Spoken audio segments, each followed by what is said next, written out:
Buenos días para todos. Hoy vamos a conversar brevemente sobre las reformas económicas que se desarrollaron en Puerto Rico en la década de 1940 y 1950.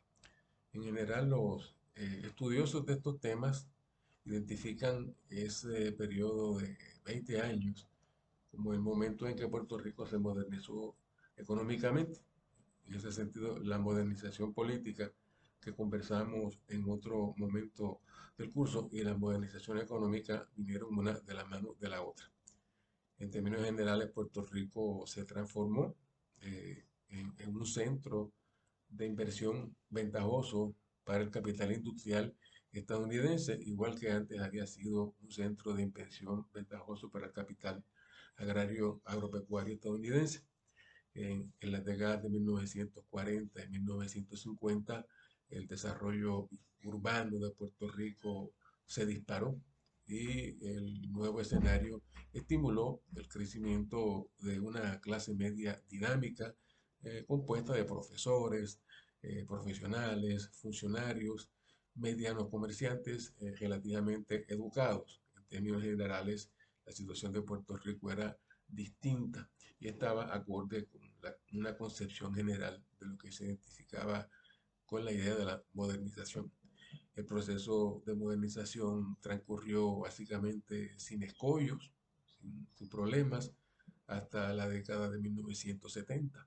Pero entre 1973 y 1976 mostró señas de desgaste que condujeron al gobierno de Puerto Rico y al de Estados Unidos a revisar el acuerdo, como veremos en otra conferencia del curso más adelante.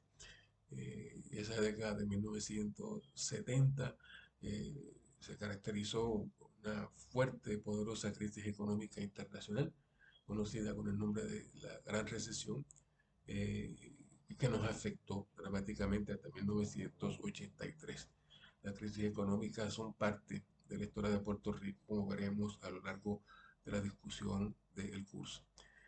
Eh, el cambio que se dio en las décadas de 1940 y 1950 se dio, hay que insistir en esto, en el marco de la dependencia y en términos generales lo que significó fue que el enclave agrario que se había desarrollado en Puerto Rico entre 1900 y 1945 fue transformado en un enclave industrial cuya cronología podemos extender desde 1947 hasta 1976. Los efectos sociales y culturales del cambio económico son bien conocidos por los observadores en Puerto Rico. Uno fue la crisis de la agricultura industrial caracterizada por el dominio del capital estadounidense, pero también la crisis de la agricultura de subsistencia, lo cual tuvo una implicación cultural bien importante y visible en la literatura creativa puertorriqueña, que se identifica con el colapso de la cultura campesina. El campesino o el jíbaro había sido distinguido como un signo de la identidad puertorriqueña.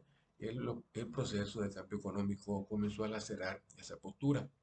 También vino adjunto al cambio económico el desarrollo de una cultura de consumo conspicuo, desconocida con anterioridad en el país. Luis Muñoz Marín, una de las figuras más importantes de aquel momento de la historia y un pensador en ese sentido bastante tradicionalista, condenó dramáticamente esa cultura del consumo en reiteradas ocasiones. Lo otro que promovió el crecimiento económico de Puerto Rico en las décadas de 1940 y 1950, también en el campo propiamente cultural, fue que aceleró el proceso de asimilación o de americanización, como se llamaba en aquella época, de la vida social. Las nuevas condiciones de mercado integraron más a los puertorriqueños a Estados Unidos y en cierto modo el cambio económico se convirtió también en un motivo de crítica cultural eh, desde la posición de aquellos que se oponían al proceso de asimilación o americanización.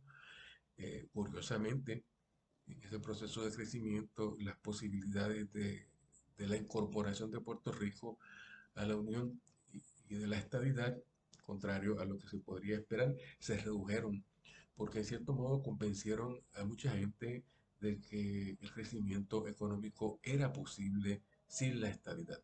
Piensen en este argumento a la luz del presente y ya veremos al final del curso cómo esta postura ha ido cambiando.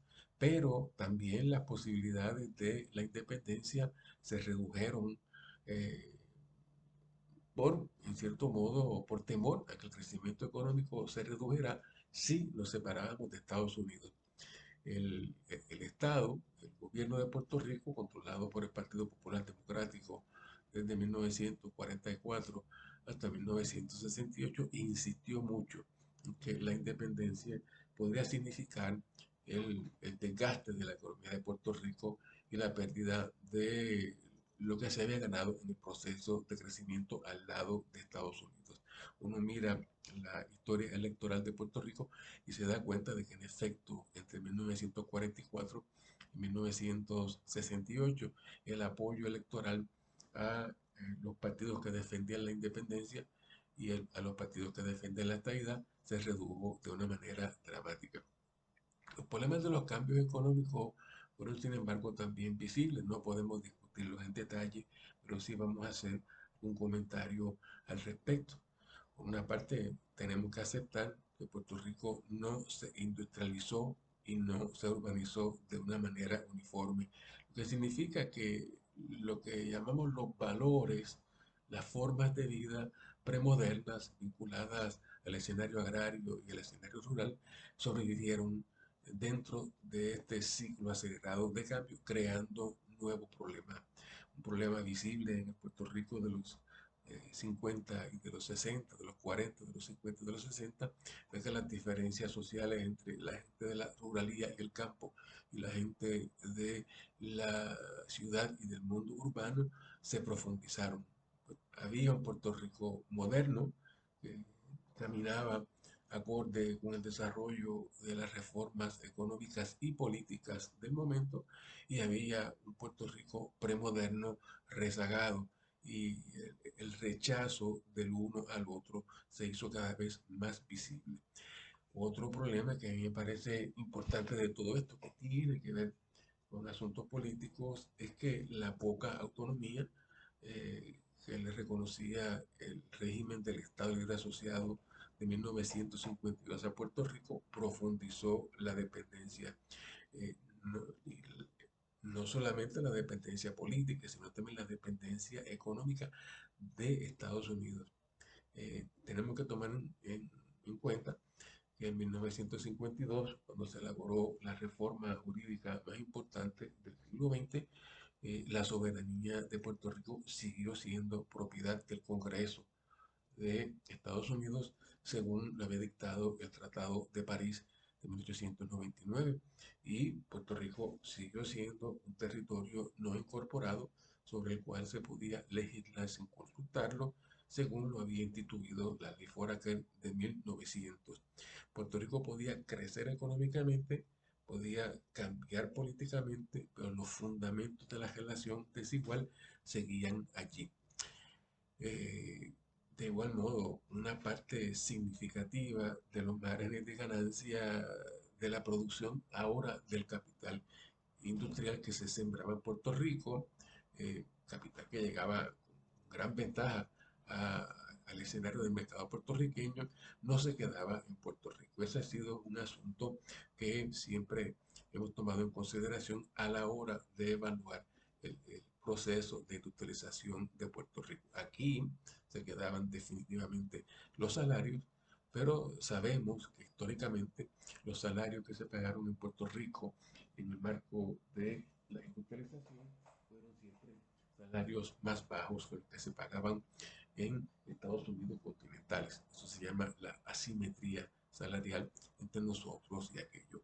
De hecho, para el Partido Popular en el poder, el hecho de que en Puerto Rico se pagaran menos salarios por hora y el hecho de que el mercado fuera más barato y permitiera una subsistencia relativamente holgada con salarios más bajos era un atractivo, era un asunto que no debía ser revisado de ninguna manera.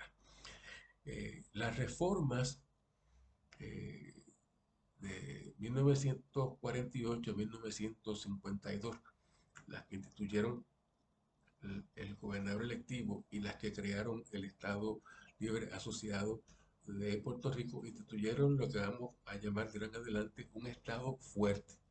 Cuando hablamos de estados fuertes, no hablamos de estados necesariamente dictatoriales, sino de estados cuya maquinaria tiene mucho poder para intervenir en una diversidad de esferas de la vida social.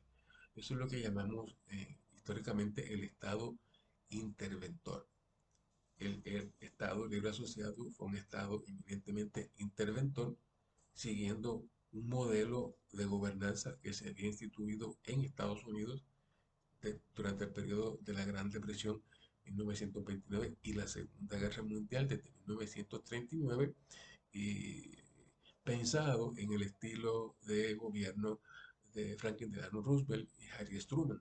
Ya hemos discutido eso, los tiempos de guerra fortalecieron el papel del Estado en la vida social de una manera que podemos considerar justificada. La noción Estado interventor lo que significaba era que el Estado, lo que nosotros llamamos vulgarmente el gobierno, tenía la capacidad y el deber de regular el mercado y la economía en nombre del bien común, en nombre del pueblo. Desde mi punto de vista, lo innovador no fue la decisión de que el Estado eh, se le reconociera esa capacidad de meterse con las libres fuerzas del mercado. Lo innovador fue el apoyo extraordinario que recibió esa gestión tanto en Estados Unidos. Roosevelt y Truman fueron presidentes exitosos, pero particularmente en Puerto Rico. Eh, la voz del Estado interventor, la voz de Roosevelt y Truman en Puerto Rico era Luis Muñoz Marín y el Partido Popular Democrático. En el caso de Muñoz Marín se combinaba su capacidad para convertirse en ese gestor, en esa voz del bien común, en esa voz del pueblo, eh, y apoyada en su enorme carisma político. Líderes carismáticos, Puerto Rico ha tenido diferentes épocas. Luis Muñoz Rivera fue uno de ellos en su tiempo, Luis Muñoz Marín lo fue en el suyo, Pedro Albizu Campos también era un líder muy carismático, y Pedro Rosselló González en la década del 90 igual. Alguien debería hacer una historia del carisma político en Puerto Rico en el marco de esa tendencia política. La función del Estado fuerte o del Estado interventor se conseguiría por una diversidad de medios. En primer lugar, el Estado fuerte, el Estado interventor, tendría el deber o la responsabilidad de legislar, crear medidas que estimularan la inversión de capital, fundamentalmente estadounidense, en Puerto Rico, bajo condiciones ventajosas para el capital. Y tenía también el deber de racionalizar la economía, de modo que la anarquía del capital, la anarquía de la oferta y de la demanda, no fuese a lastimar los intereses del capital. En la práctica, de lo que se trataba era de convertir a Puerto Rico en un escenario atractivo para la inserción del capital foráneo, que en Puerto Rico era capital esencialmente estadounidense. Eso no era distinto a lo que había pasado antes de 1950.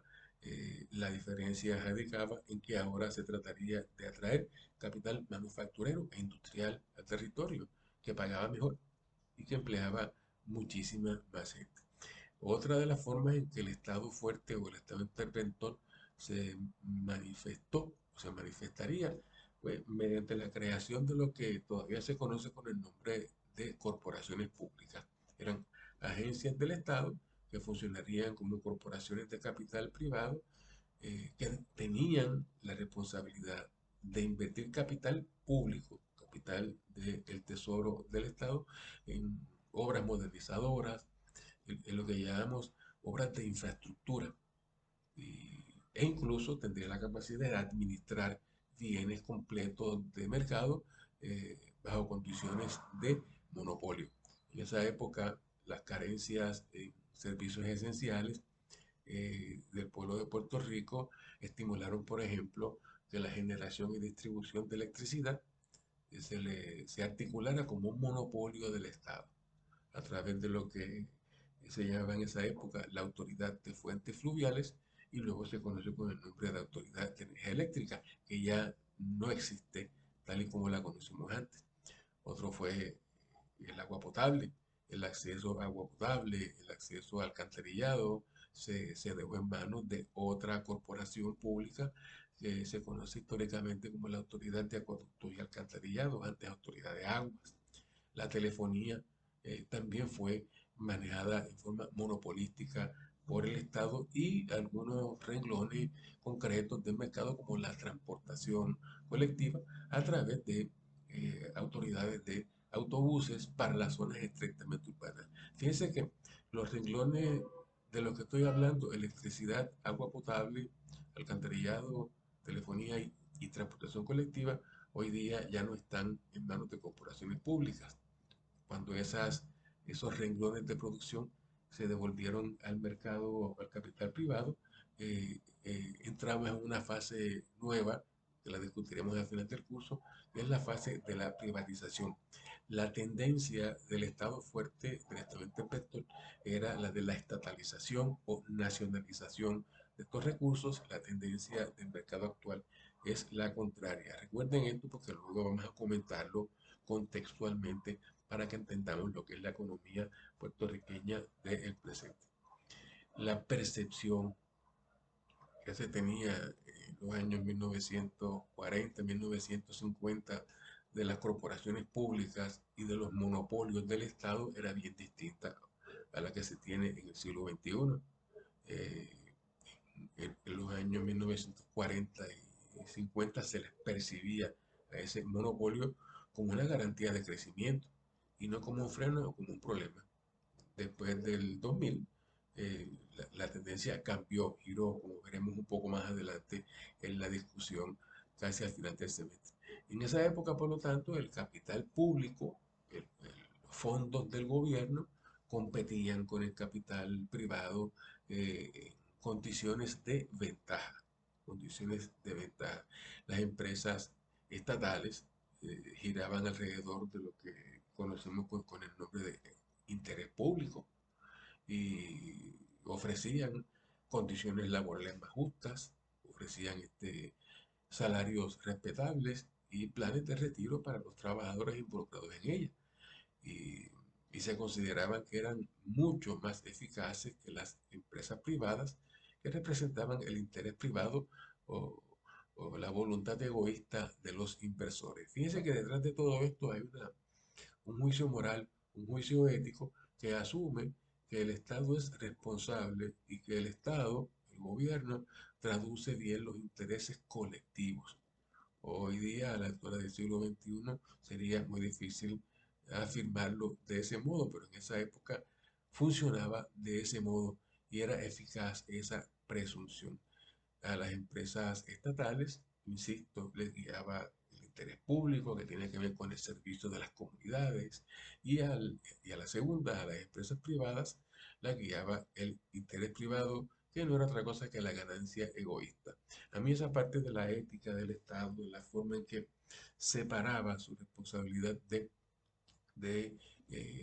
y su intencionalidad de la del interés privado me parece bien interesante, pero es un tema que debería trabajarse con más calma. El Estado fuerte o el Estado interventor también actuaría como un agente de control de crisis económicas y de crisis políticas. Un ejemplo de cómo el Estado interventor actúa como agente de control de crisis económica fue la política que mencionamos en las clases anteriores, las políticas del nuevo trato de Franklin Delano Roosevelt, eh, las políticas de seguridad social, las transferencias de dinero que hicieron a Puerto Rico de 1933 a través de la institución de la PRERA y de la institución de la PRA. El, el, el Estado se sentía, dado que se alimentaba del apoyo de muchísimos expertos, con capacidad para planificar racionalmente la economía, planificar racionalmente la inversión y la producción con el fin de facilitar el crecimiento económico colectivo y evitar las crisis, las crisis momentáneas. Fíjense que dentro de una buena teoría capitalista, de la teoría capitalista clásica, eso era una anomalía, porque el capitalismo clásico, que se había teorizado en el siglo XVIII, recordemos el libro de Adam Smith, La riqueza de las naciones, asumía que las libres fuerzas del mercado, la oferta y la demanda, la libre competencia, se gestionaban solas, de una manera cuasi natural. Adam Smith hablaba de la mano invisible, una figuración interesante de Dios, pero esas ideas habían perdido credibilidad después de la Gran Depresión de 1929 y de la hiperinflación de la República del Weimar en Alemania en 1920. Así que el capitalismo estaba en entredicho y por eso el Estado fuerte o el Estado interventor se impuso sin mayores dificultades. Hoy día nadie volvería a pensar de momento en un Estado fuerte o un Estado interventor. En la época del neoliberalismo estas cosas cambian. Además, como se asumía que el Estado tenía esa capacidad, pues se pensaba que un Estado comprometido con esa función facilitaría la circulación del capital y la paz en el mercado. La paz en el mercado tenía que ver también con otra cosa, tenía que ver con otra responsabilidad bien clara del Estado fuerte o del Estado interventor de poner a disposición de el capital local y extranjero, una mano de obra numerosa, bien entrenada, barata y sobre todo, esta era una preocupación política muy importante de esa época, libre de la contaminación comunista. Las revoluciones comunistas, los alzamientos de la clase obrera a nivel internacional representaban un problema mayor. Todas esas posturas ideológicas alimentaron el Partido Popular Democrático en su momento en Puerto Rico. El Estado, además, el Estado fuerte o el Estado interventor, actuaría como un gestor de políticas de control de crisis civiles y políticas. Los Estados siempre tienen esa responsabilidad, tienen la responsabilidad de vigilar y controlar, y cuando es pertinente, castigar. Durante la Segunda Guerra Mundial, entre 1939 y 1945, la principal preocupación del Estado fuerte, del Estado interventor, en Estados Unidos y en Puerto Rico fueron los fascistas. Durante la Guerra Fría, este, entre 1947 y 1993, fueron los comunistas y los socialistas en general. En Puerto Rico esa lógica dirigía la voluntad de vigilar, controlar y castigar hacia los nacionalistas, hacia los comunistas puertorriqueños, pero también hacia los estadoístas puertorriqueños, que en la práctica eran adversarios del proyecto de desarrollo que estaba desarrollando el Partido Popular Democrático, que no era un partido estadoísta y que tampoco era ya un partido independentista, como vimos en otro momento. Los ejemplos más interesantes de esa voluntad de controlar, esa voluntad de castigar, se manifestaron en Puerto Rico fueron dos procesos. En Estados Unidos se había aprobado en 1940 una, una ley que se conoce con el nombre de la Ley Smith, que autorizaba al gobierno de Estados Unidos y a sus agencias de seguridad a fichar, potenciales enemigos del orden capitalista y del orden democrático, y tacharlos como comunistas. Bueno, en Puerto Rico la ley Smith no aplicaba, no aplicó entre 1940, pero en 1948 el gobierno de Puerto Rico emitió una ley similar, que técnicamente era una traducción de la ley Smith, que en Puerto Rico se conoció como Ley 53 o Ley de la Mordaza. 1948 fue un año importante porque se autorizó también al Estado a desarrollar registros de potenciales enemigos del orden que incluían fundamentalmente independentistas, nacionalistas, comunistas y socialistas puertorriqueños activos en el escenario político local. En Estados Unidos el principal enemigo era el empresario comunista, y en Puerto Rico el principal enemigo fue el adversario nacionalista, pero no excluyó la persecución el registro, persecución de eh, elementos de las izquierdas socialistas y comunistas, la noción encarpetar, crear carpetas de ciudadanos eh, en donde se registraban su activismo político, se hizo común. Y como veremos en otra parte del el curso, perduró más o menos hasta la década de 1990. Lo interesante es que todos estos cambios, todas estas revisiones, se hacían en nombre de la democracia, se hacían en nombre del pueblo, se hacían por medio de un gobierno autoritario, paternal, encabezado por el Partido Popular Democrático, que tenía el apoyo masivo de la gente.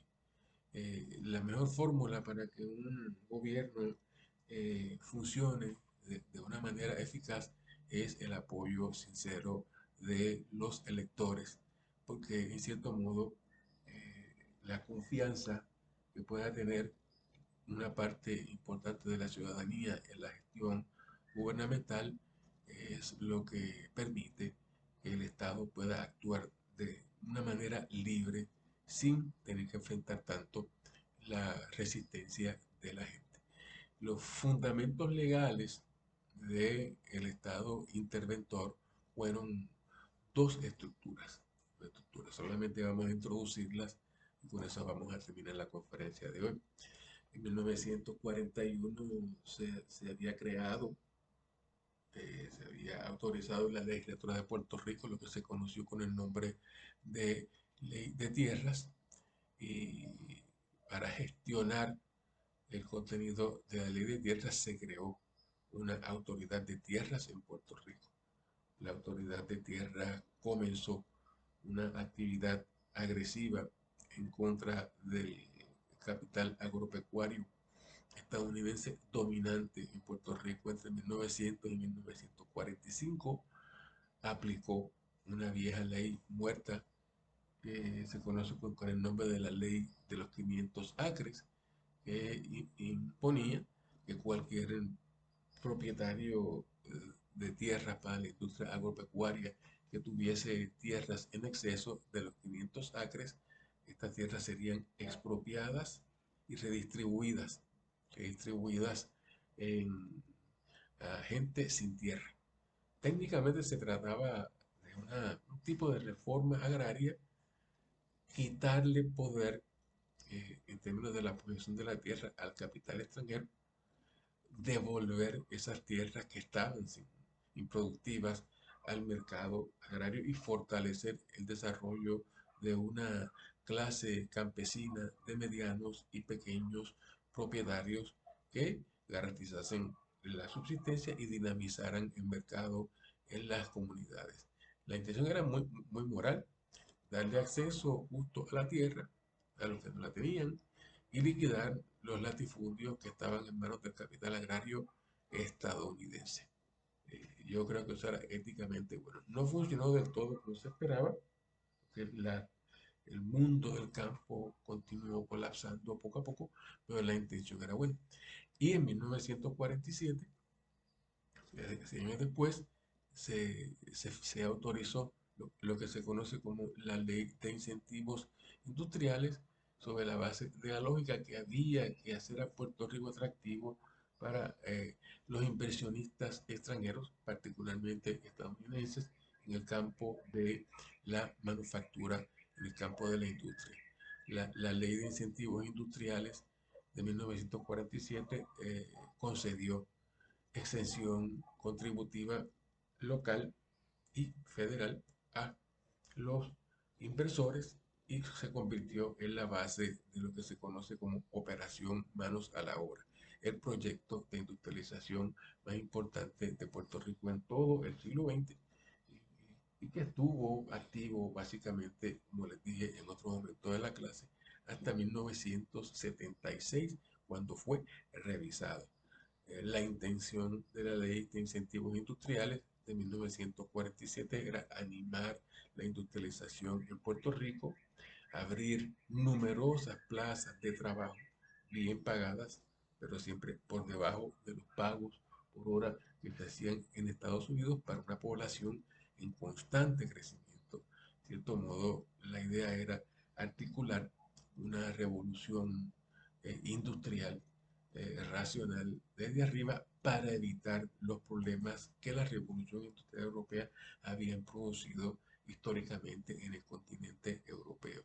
Puerto Rico debía industrializarse, pero debía evitar la conflictividad que había generado el proceso de industrialización británico, francés y estadounidense, que lamentablemente no podemos discutir en el contexto de este curso.